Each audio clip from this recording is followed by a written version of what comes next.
Nah, baik, terima kasih sudah menghadiri bimbingan kelompok pada siang hari ini. Sebelumnya, kakak ingin bertanya apakah semua keadaan kalian dalam keadaan sehat?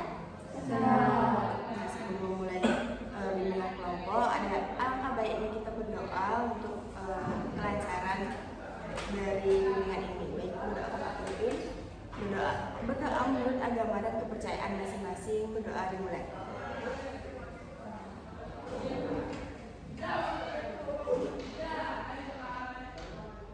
Baik, berdoa selesai. Nah, jadi di sini kakak ingin bertanya dari definisi motivasi belajar yang tadi sudah kakak jelaskan, apakah dari kalian ada yang kurang dimengerti dari definisi tersebut? Cara mengatasi rendahnya motivasi belajar yang dirasakan, Kak.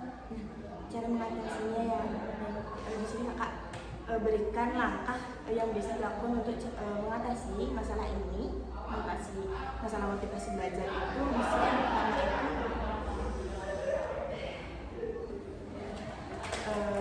yang pertama itu bisa menetapkan tujuan belajar yang jelas dan realistis, seperti tujuan jangka pendeknya. Misal saya mau mengerjakan soal matematika dasar minggu ini, itu untuk jangka pendeknya.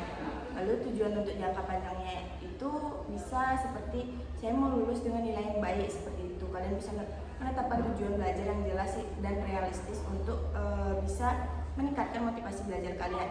Lalu yang kedua itu bisa menciptakan suasana belajar yang positif dan mendukung, seperti belajar di tempat yang nyaman, tenang, dan bebas dari gangguan. Seperti kalian bisa belajar di rumah, di kamar, dan sambil mendengarkan lagu juga bisa.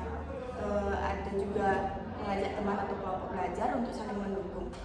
Nah, selanjutnya bisa juga memberikan penguatan positif, seperti beri apresiasi setiap usaha kecil yang sudah kalian buat, seperti misalnya kalian sudah bisa menjawab soal ujian dengan benar dan nilai kalian sempurna. Kalian bisa melakukan self reward dengan membeli makanan yang kalian suka seperti es krim atau yang lainnya. Lalu selanjutnya itu ada membangun rasa percaya diri. Ini bisa membantu kalian untuk menyadari kemampuan diri dan menghargai proses belajar kalian. Selanjutnya ada juga menggunakan metode belajar yang sesuai dengan gaya belajar kalian. Misalnya menggunakan gambar, video, atau praktik langsung jika tipe kalian itu dalam visual atau kinestetik. Lalu ada pun mengatur waktu belajar dengan jadwal yang lebih jelas, seperti membuat jadwal harian atau mingguan agar belajar kalian lebih terarah. Lalu selanjutnya ada melibatkan konselor atau pendampingan jika perlu. Jika permasalahan yang kalian alami sudah terlalu berat, kalian bisa datang ke guru BK untuk meminta solusi yang baik. Nah, seperti itu. Apakah sudah bisa dimengerti?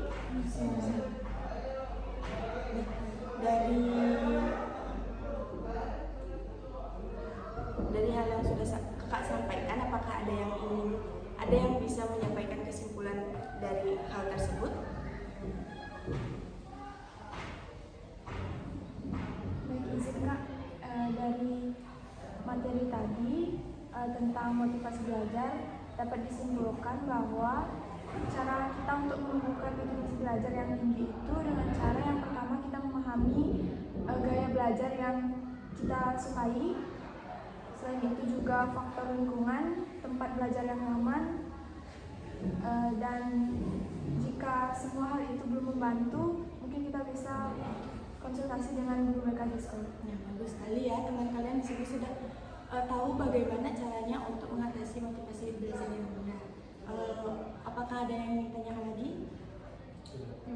Baik, terima kasih. Jadi kakak akhiri sesi bimbingan kelompok hari ini. Untuk yang lainnya kakak akan berikan konseling kelompok. Baik, bisa kembali ke tempat duduknya masing-masing.